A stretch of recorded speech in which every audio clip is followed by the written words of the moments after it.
George, come downstairs. We are waiting for you to have lunch.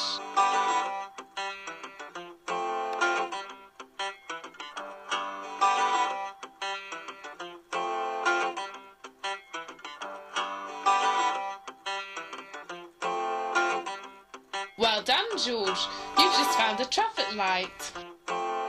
Okay, do you know how the traffic light works? No? Well, in order to cross the streets, you have to press a small button to change the colour of the traffic light.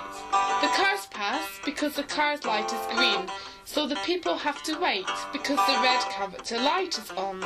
Then, the colour changes to amber before it goes to red for the cars and green for the people. Wow! Now, the car's light is red, which means cars must stop. Then, the green character light is on, so now you can cross.